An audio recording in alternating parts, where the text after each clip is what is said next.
ਵਾਹਿਗੁਰੂ ਜੀ ਕਾ ਖਾਲਸਾ ਵਾਹਿਗੁਰੂ ਜੀ ਕੀ ਫਤਿਹ। ਖੋਜ ਗੁਰਬਾਣੀ ਵਿੱਚ ਆਪ ਸਭ ਦਾ ਸਵਾਗਤ ਹੈ ਜੀ। ਸਭ ਨੂੰ ਜੀ ਆਇਆਂ ਜੀ। ਆਓ ਅਸੀਂ ਸਾਰੇ ਮਿਲ ਕੇ ਪਹਿਲਾ ਸ਼ਬਦ ਦਾ ਉਚਾਰਨ ਅਤੇ ਉਸ ਤੋਂ ਉਪਰੰਤ ਉਸਦੇ ਅਰਥ ਕਰਾਂਗੇ। ਅੱਜ 154ਵੇਂ ਸ਼ਬਦ ਦੀ ਵਾਰੀ ਹੈ ਜੀ। ਰਾਗੌੜੀ ਮਹੱਲਾ ਪੰਜਵਾਂ। ਏਕ ਓਂਕਾਰ ਸਤਿਗੁਰੂ ਪ੍ਰਸਾਦ, ਤ੍ਰਿਸ਼ਨਾ ਬਿਰਲੇ ਕੀ ਬੂਝੀ ਹੈ ਰਹਾਓ। ਏਕ ਓਂਕਾਰ ਸਤਿਗੁਰੂ ਪ੍ਰਸਾਦ, ਤ੍ਰਿਸ਼ਨਾ ਬਿਰਲੇ ਕੀ ਬੂਝੀ ਹੈ ਰਹਾਓ। ਕੋਟ ਜੋਰੇ ਲਾਖ ਕਰੋਰੇ, ਮਨ ਨਾ ਹੋਰੇ, ਪਰੇ ਪਰੇ ਹੀ ਕਿਉ ਲੂਝੀ ਹੈ। ਕੋਟ ਜੋਰੇ ਲਾਖ ਕਰੋਰੇ, ਮਨ ਨਾ ਹੋਰੇ, ਪਰੇ ਪਰੇ ਹੀ ਕਿਉ ਲੂਝੀ ਹੈ। ਸੁੰਦਰ ਨਾਰੀ ਨੇਕ ਪ੍ਰਕਾਰੀ, ਪਰ ਗ੍ਰਹਿ ਵਿਕਾਰੀ, ਬੁਰਾ ਭਲਾ ਨਹੀਂ ਸੂਝੀ ਹੈ। ਸੁੰਦਰ ਨਾਰੀ ਨੇਕ ਪ੍ਰਕਾਰੀ, ਪਰ ਗ੍ਰਹਿ ਵਿਕਾਰੀ, ਬੁਰਾ ਭਲਾ ਨਹੀਂ ਸੂਝੀ ਹੈ।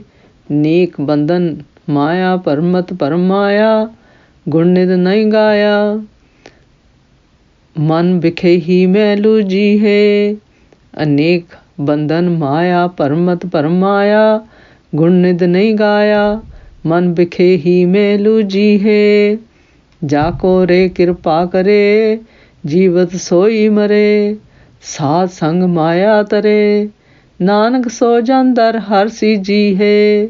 ਜਾ ਕੋ ਰੇ ਕਿਰਪਾ ਕਰੇ, ਜੀਵਤ ਸੋਈ ਮਰੇ, ਸਾਧ ਸੰਗ ਮਾਇਆ ਤਰੇ, ਨਾਨਕ ਸੋ ਜਨ ਦੂਰ ਦਰ ਹਰਿ ਸੂਝੀ ਹੈ। ਇਸ ਸ਼ਬਦ ਵਿੱਚ ਗੁਰੂ ਜੀ ਸਾਨੂੰ ਕਹਿੰਦੇ ਹਨ ਕਿ ਗੁਰਮੁਖੋ ਕਿਸੇ ਵਿਰਲੇ ਦੀ ਹੀ, ਗੁਰਮੁਖਾਂ ਦੀ ਹੀ ਧਨ ਪਦਾਰਥਾਂ ਨੂੰ, ਮਾਇਕੀ ਪਦਾਰਥਾਂ ਵਾਲੀ ਤ੍ਰਿਸ਼ਨਾ ਹਵਸ ਬੁੱਝੀ ਹੈ ਜੀ। ਗੁਰੂ ਜੀ ਕਹਿੰਦੇ ਹਨ ਇਹ ਤ੍ਰਿਸ਼ਨਾ ਹਵਸ ਗੁਰਸ਼ਬਦ ਗੁਰਬਾਣੀ ਨਾਮ ਸਿਮਰਨ ਦੇ ਕਿਸੇ ਵਿਰਲੇ ਰਸੀਏ ਦੀ ਹੀ ਬੁੱਝੀ ਹੈ ਜੀ। ਭਾਵ ਕਿ ਉਹ ਗੁਰਮੁਖ ਧਨ ਹਨ ਜੀ, ਜਿਨ੍ਹਾਂ ਨੇ ਆਪਣੀਆਂ ਤ੍ਰਿਸ਼ਨਾਵਾਂ ਗੁਰਸ਼ਬਦ ਗੁਰਬਾਣੀ ਨਾਮ ਸਿਮਰਨ ਦੁਆਰਾ ਕਾਬੂ ਕਰ ਲਈਆਂ ਹਨ ਜੀ। ਫਿਰ ਗੁਰੂ ਜੀ ਕਹਿੰਦੇ ਮਨੁੱਖ ਕੋਲ ਭਾਵੇਂ ਜਿਤਨੇ ਮਰਜ਼ੀ ਲੱਖਾਂ ਕਰੋੜਾਂ ਰੁਪਏ ਧਨ ਪਦਾਰਥ ਪਏ ਹੋਣ, ਇਕੱਠੇ ਕਰ ਲਵੇ ਜੀ।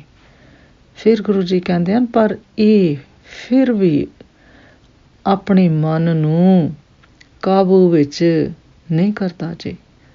ਸਗੋਂ ਗੁਰੂ ਜੀ ਕਹਿੰਦੇ ਹਨ ਸਗੋਂ ਉਹਨਾਂ ਮਨੁੱਖਾਂ ਦੀ ਬਿਰਤੀ ਸੁਰਤ ਪਰੇ ਤੋਂ ਪਰੇ, ਭਾਵ ਹੋਰ ਮਾਇਆ ਧਨ ਇਕੱਠੀ ਕਰਨ ਲਈ ਕਈ ਤਰ੍ਹਾਂ ਦੇ ਵਸੀਲੇ ਝਗੜੇ ਕਰਦੀ ਰਹਿੰਦੀ ਹੈ ਜੀ। ਫਿਰ ਗੁਰੂ ਜੀ ਕਹਿੰਦੇ ਹਨ ਮਨੁੱਖ ਅਨੇਕ ਪ੍ਰਕਾਰ ਵਾਲੀ, ਇਹ ਜੀਵ ਅਨੇਕ ਪ੍ਰਕਾਰ ਵਾਲੇ ਨਜਾਇਜ਼ ਸੰਬੰਧ ਰੱਖਦੇ ਹਨ ਜੀ। ਫਿਰ ਗੁਰੂ ਜੀ ਕਹਿੰਦੇ ਹਨ ਤੇ ਮਾੜੇ ਤੇ ਚੰਗੇ ਕੰਮਾਂ ਦੀ ਇਸ ਨੂੰ ਕੋਈ ਸੋਝੀ, ਕੋਈ ਹੋਸ਼ ਨਹੀਂ ਰਹਿੰਦੀ ਜੀ। ਫਿਰ ਗੁਰੂ ਜੀ ਕਹਿੰਦੇ ਹਨ ਇਸ ਮੋਹ ਮਾਇਆ ਦੇ ਅਨੇਕਾਂ ਬੰਧਨ ਹਨ ਜੀ। ਫਿਰ ਗੁਰੂ ਜੀ ਕਹਿੰਦੇ ਹਨ ਜਿਨ੍ਹਾਂ ਵਿੱਚ ਭਰਮਤ ਭਰਮਾਇਆ ਹੋਇਆ ਮਨੁੱਖ ਇੱਧਰ ਉੱਧਰ ਨੱਸਦਾ ਫਿਰਦਾ ਹੈ ਜੀ। ਫਿਰ ਗੁਰੂ ਜੀ ਕਹਿੰਦੇ ਹਨ ਫਿਰ ਵੀ ਇਸ ਨੇ ਗੁਣਾਂ ਦੇ ਖਜ਼ਾਨੇ ਪਰਮੇਸ਼ਰ ਹਰੀ ਦਾ, ਗੁਰਸ਼ਬਦ ਗੁਰਬਾਣੀ ਨਾਮ ਸਿਮਰਨ ਦਾ ਜਸ ਨਹੀਂ ਗਾਇਆ ਜੀ। ਭਾਵ ਸਾਡੇ ਕੋਲ ਗੁਰੂਆਂ ਦੀ ਦਿੱਤੀ ਬਾਣੀ ਸ੍ਰੀ ਗੁਰੂ ਗ੍ਰੰਥ ਸਾਹਿਬ ਵਿੱਚ ਦਰਜ ਹੈ ਜੀ, ਜੋ ਕਿ ਸਾਡੇ ਲਈ ਗੁਣਾਂ ਦੇ ਖਜ਼ਾਨੇ ਹਨ ਜੀ। ਅਸੀਂ ਉਸ ਨਾਲ ਫਿਰ ਵੀ ਨਹੀਂ ਜੁੜਦੇ ਜੀ। ਫਿਰ ਗੁਰੂ ਜੀ ਕਹਿੰਦੇ ਹਨ ਕਿਉਂਕਿ ਮਨੁੱਖਾ ਜੀਵਨ ਦੇ ਮਨ ਵਿੱਚ ਦੀ ਰੁਚੀ ਵਿਸ਼ੇ ਵਿਕਾਰਾਂ ਵਿੱਚ ਹੀ ਲੁੱਝੀ ਹੈ। ਭਾਵ ਖੁੱਭੀ ਰਹਿੰਦੀ ਹੈ ਜੀ। ਫਿਰ ਗੁਰੂ ਜੀ ਕਹਿੰਦੇ ਹਨ, ਗੁਰਮੁਖੋ ਜਿਸ ਉੱਤੇ ਪਰਮੇਸ਼ਰ ਆਪਣੀ ਮਿਹਰ ਕਿਰਪਾ ਕਰਦਾ ਹੈ ਜੀ, ਫਿਰ ਗੁਰੂ ਜੀ ਕਹਿੰਦੇ ਹਨ ਉਹ ਗੁਰਮੁਖ ਹੀ ਜੀਵਤ ਮਰੇ। ਭਾਵ ਉਹ ਹੋਈ ਗੁਰਮੁਖ ਆਪਣੇ ਇਸ ਜ਼ਿੰਦਗੀ ਵਿੱਚ ਹੀ ਗੁਰਸ਼ਬਦ ਗੁਰਬਾਣੀ ਨਾਮ ਤ੍ਰਿਸ਼ਨਾ, ਗੁਰਸ਼ਬਦ ਗੁਰਬਾਣੀ ਨਾਮ ਸਿਮਰਨ ਰਾਹੀਂ ਆਪਣੀਆਂ ਤ੍ਰਿਸ਼ਨਾਵਾਂ ਨੂੰ ਮਾਰਦਾ ਹੈ, ਭਾਵ ਕਾਬੂ ਵਿੱਚ ਕਰ ਲੈਂਦਾ ਹੈ ਜੀ। ਫਿਰ ਗੁਰੂ ਜੀ ਕਹਿੰਦੇ ਹਨ ਉਹੀ ਗੁਰਮੁਖ ਸਾਧ ਸੰਗਤ ਦਾ ਸਾਥ ਅਤੇ ਗੁਰਸ਼ਬਦ ਗੁਰਬਾਣੀ ਨਾਮ ਸਿਮਰਨ ਦੁਆਰਾ ਮਾਇਆਵੀ ਵਿਕਾਰਾਂ ਉੱਤੇ ਕਾਬੂ ਪਾ ਕੇ ਫਿਰ ਗੁਰੂ ਜੀ ਕਹਿੰਦੇ ਹਨ ਇਸ ਸੰਸਾਰ ਭਵਜਲ ਤੋਂ ਤਰ ਜਾਂਦਾ ਹੈ ਜੀ। ਭਾਵ ਉਸਦਾ ਮਨੁੱਖਾ ਜੀਵਨ ਸਫਲ ਹੋ ਜਾਂਦਾ ਹੈ ਜੀ। ਫਿਰ ਗੁਰੂ ਜੀ ਕਹਿੰਦੇ ਹਨ ਕਿ ਉਹ ਗੁਰਮੁਖ ਜਨ ਹੀ ਪਰਮੇਸ਼ਰ ਹਰੀ ਦੇ ਦਰ 'ਤੇ ਸਫਲ ਹੁੰਦੇ ਹਨ ਜੀ, ਜੋ ਗੁਰਸ਼ਬਦ ਗੁਰਬਾਣੀ ਨਾਮ ਸਿਮਰਨ ਦੁਆਰਾ ਆਪਣੇ ਮੂਲ ਨੂੰ ਪਹਿਚਾਣ ਕੇ ਉਸ ਪਰਮੇਸ਼ਰ ਹਰ ਨਾਲ ਜੁੜਦੇ ਹਨ ਜੀ। ਇਸ ਸ਼ਬਦ ਦਾ ਸਾਰ ਇਸ ਤਰ੍ਹਾਂ ਕਰੀਏ ਜੀ। ਇਸ ਸ਼ਬਦ ਵਿੱਚ ਗੁਰੂ ਜੀ ਸਾਨੂੰ ਦੱਸਦੇ ਹਨ ਕਿ ਤ੍ਰਿਸ਼ਨਾ ਕਈ ਪ੍ਰਕਾਰ ਦੀ ਹੈ ਜੀ। ਧਨਵਾਨ ਬਣਨ ਦੀ, ਨਾਜਾਇਜ਼ ਸੰਬੰਧਾਂ ਨਾਲ ਵਿਸ਼ੇ ਭੋਗਾਂ ਦੀ, ਮਹਿਲ ਮਾੜੀਆਂ ਦੀ, ਧੀਆਂ ਪੁੱਤਰਾਂ ਦੀ, ਬਾਗ ਮਿਲਖ ਦੀ, ਉੱਚੀਆਂ ਪਦਵੀਆਂ ਹਾਸਲ ਕਰਨ ਦੀ। ਪਰ ਇਹਨਾਂ ਪਦਾਰਥਾਂ ਦੀ ਪ੍ਰਾਪਤੀ ਕਰ ਲੈਣ 'ਤੇ ਵੀ ਮਨੁੱਖ ਦੀ ਤ੍ਰਿਸ਼ਨਾ ਨਹੀਂ ਬੁਝਦੀ ਜੀ। ਫਿਰ ਗੁਰੂ ਜੀ ਕਹਿੰਦੇ ਆ ਗੁਰਬਾਣੀ ਵਿੱਚ ਤ੍ਰਿਸ਼ਨਾ ਨੂੰ ਅਗਨੀ ਨਾਲ ਤੁਲਨਾ ਦਿੱਤੀ ਗਈ ਹੈ ਜੀ।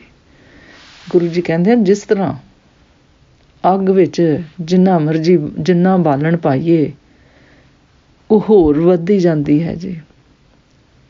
ਜੇ ਅੱਗ ਨੂੰ ਅਸੀਂ ਵਧਾਉਣਾ ਹੈ ਤੇ ਹੋਰ ਬਾਲਣਾ, ਹੋਰ ਲੱਕੜਾਂ, ਹੋਰ ਗੈਸ ਸਾਨੂੰ ਲਗਾਉਣੀ ਪਏਗੀ ਜੀ ਨਾ। ਗੁਰੂ ਜੀ ਕਹਿੰਦੇ ਇਸੇ ਤਰ੍ਹਾਂ ਵਿਸ਼ੇ ਭੋਗ ਵਾਲੀ ਬਿਰਤੀ ਹੋਰ ਪ੍ਰਬਲ ਹੁੰਦੀ ਜਾਂਦੀ ਹੈ ਜੀ।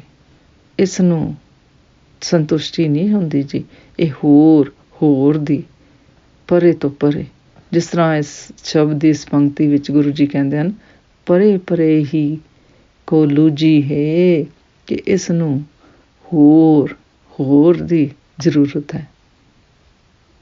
ਇਸ ਦਾ ਕਦੀ ਵੀ ਇਸ ਨੂੰ ਸੰਤੁਸ਼ਟੀ ਨਹੀਂ ਹੁੰਦੀ ਕਿ ਇਹ ਇਨਫ ਹੈ, ਇਹ ਬਹੁਤ ਹੈ। ਇਹੋ ਜਿਹੀ ਬਿਰਤੀ ਮਨੁੱਖਾ ਬਿਰਤੀ ਹੈ ਜੀ। ਫਿਰ ਗੁਰੂ ਜੀ ਕਹਿੰਦੇ ਹਨ ਮਨੁੱਖ ਇਤਨਾ ਅੰਨਾ ਹੋ ਜਾਂਦਾ ਹੈ ਜੀ ਕਿ ਇਸ ਨੂੰ ਚੰਗੇ ਮੰਦੇ ਦੀ ਪਛਾਣ ਹੀ ਨਹੀਂ ਰਹਿੰਦੀ ਜੀ। ਫਿਰ ਗੁਰੂ ਜੀ ਕਹਿੰਦੇ ਹਨ ਤ੍ਰਿਸ਼ਨਾ ਤੋਂ ਮੁਕਤ ਹੋ ਕੇ ਤ੍ਰਿਪਤੀ ਪਾਉਣੀ ਇੱਕ ਉੱਤਮ ਫਲ, ਉੱਤਮ ਜੁਗਦੀ ਹੈ ਜੀ। ਫਿਰ ਗੁਰੂ ਜੀ ਕਹਿੰਦੇ ਹਨ ਪਰ ਜਿਸ ਉੱਤੇ ਪਰਮੇਸ਼ਰ ਦੀ ਦਿਆਲਤਾ ਕਿਰਪਾ ਹੋਵੇ ਜੀ, ਫਿਰ ਗੁਰੂ ਜੀ ਕਹਿੰਦੇ ਹਨ ਉਹੀ ਗੁਰਮੁਖ ਜਗਿਆਸੂ ਇਸ ਰਸਤੇ ਨੂੰ, ਇਸ ਜੁਗਤੀ ਨੂੰ ਅਪਣਾਉਂਦਾ ਹੈ ਜੀ। ਫਿਰ ਗੁਰੂ ਜੀ ਕਹਿੰਦੇ ਹਨ ਬਸ ਪਰਮੇਸ਼ਰ ਦੀ ਕਿਰਪਾ ਮਿਹਰ ਨਾਲ ਹੀ ਜੀਵਤ ਸੋ ਮਰੇ। ਭਾਵ ਫਿਰ ਜੀਵਤ ਸੋ ਮਰੇ ਭਾਵ ਜਿਉਂਦਿਆਂ ਹੀ ਆਪਣੀਆਂ ਤ੍ਰਿਸ਼ਨਾ ਨੂੰ ਮਾਰ ਲੈਣਾ। ਕਿ ਅਸੀਂ ਇਸ ਜਨਮ ਦੇ ਵਿੱਚ ਜ਼ਿੰਦਗੀ ਜਿਉਂਦਿਆਂ ਹਰ ਰੋਜ਼ ਮਰਾ ਦੇ ਜ਼ਿੰਦਗੀ ਦੇ ਪੜਾਅ ਨੂੰ ਜਿਉਂਦਿਆਂ ਹੀ ਆਪਣੇ ਤ੍ਰਿਸ਼ਨਾਵਾਂ 'ਤੇ ਗੁਰਸ਼ਬਦ ਗੁਰਬਾਣੀ ਨਾਮ ਸਿਮਰਨ ਦੁਆਰਾ ਕਾਬੂ 'ਚ ਕਰਨਾ ਹੈ ਜੀ। ਜੀਵਤ ਸੋ ਮਰੇ ਦੀ ਫਿਰ ਜਾਂਚ ਆਉਂਦੀ ਹੈ ਜੀ। ਫਿਰ ਗੁਰੂ ਜੀ ਕਹਿੰਦੇ ਆ ਅਤੇ ਮੋਹ ਮਾਇਆ ਦੇ ਸਾਗਰ ਤੋਂ ਫਿਰ ਤਾਂ ਹੀ ਤਰ ਸਕੀਦਾ ਹੈ ਜੀ। ਫਿਰ ਗੁਰੂ ਜੀ ਕਹਿੰਦੇ ਹਨ ਆਪਣਾ ਆਪ ਗੁਰਸ਼ਬਦ ਗੁਰਬਾਣੀ ਨਾਮ ਸਿਮਰਨ ਨਾਲ ਹੀ ਇਹ ਤ੍ਰਿਸ਼ਨਾ ਖਤਮ ਹੋ ਜਾ ਸਕਦੀ ਹੈ ਜੀ।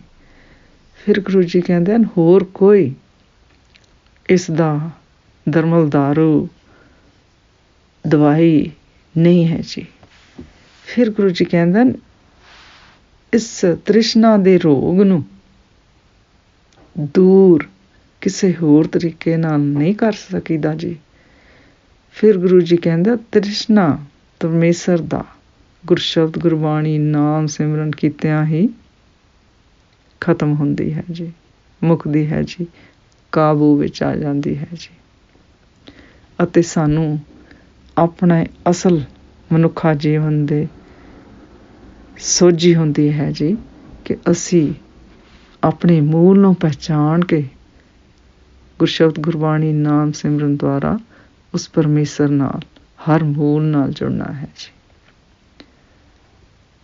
ਜਿਸ ਤਰ੍ਹਾਂ ਇਸ ਸ਼ਬਦ ਦੀਆਂ ਇਹਨਾਂ ਪੰਕਤੀਆਂ 'ਚ ਗੁਰੂ ਜੀ ਕਹਿੰਦੇ ਹਨ ਫਿਰ ਗੁਰੂ ਕਿਰਪਾ ਕਰੇ ਤਾਂ ਇਹ ਫਿਰ ਸਾਰਾ ਕੁਛ ਸਫਲ ਹੁੰਦਾ ਹੈ ਜੀ, ਜੋ ਕਿ ਸਾਨੂੰ ਉਸ ਦੇ ਸਤਿਗੁਰ ਦੇ ਦਰ ਤੋਂ ਹੀ ਇਹ ਮਿਲਣਾ ਹੈ ਜੀ। ਜਿਸ ਤਰ੍ਹਾਂ ਇਹਨਾਂ ਪੰਕਤੀਆਂ 'ਚ ਸ਼ਬਦ ਦੀਆਂ ਪੰਕਤੀਆਂ ਗੁਰੂ ਜੀ ਦੱਸਦੇ ਹਨ ਜਾ ਕੋ ਰੇ ਕਿਰਪਾ ਕਰੇ ਜੀਵਤ ਸੋਈ ਮਰੇ, ਜਾ ਕੋ ਰੇ ਕਿਰਪਾ ਕਰੇ ਜੀਵਤ ਸੋਈ ਮਰੇ, ਸਾਧ ਸੰਗ ਮਾਇਆ ਤਰੇ, ਸਾਧ ਸੰਗ ਮਾਇਆ ਤਰੇ, ਨਾਨਕ ਸੋ ਜਨ ਦਰ ਹਰ ਸੀਜੀ ਹੈ, ਨਾਨਕ ਸੋ ਜਨ ਦਰ ਹਰ ਸੀਜੀ ਹੈ। ਅੱਜ ਦਾ ਵਿਚਾਰ ਕਰਦਿਆਂ ਮੇਰੇ ਕੋਲੋਂ ਨੇਕਾਂ ਭੁੱਲਾਂ ਹੋਈਆਂ ਹੋਣਗੀਆਂ, ਉਸ ਵਾਸਤੇ ਮੈਂ ਖਿਮਾ ਦੀ ਜਾਚਕ ਹਾਂ ਜੀ। ਵਾਹਿਗੁਰੂ ਜੀ ਕਾ ਖਾਲਸਾ, ਵਾਹਿਗੁਰੂ ਜੀ ਕੀ ਫਤਿਹ।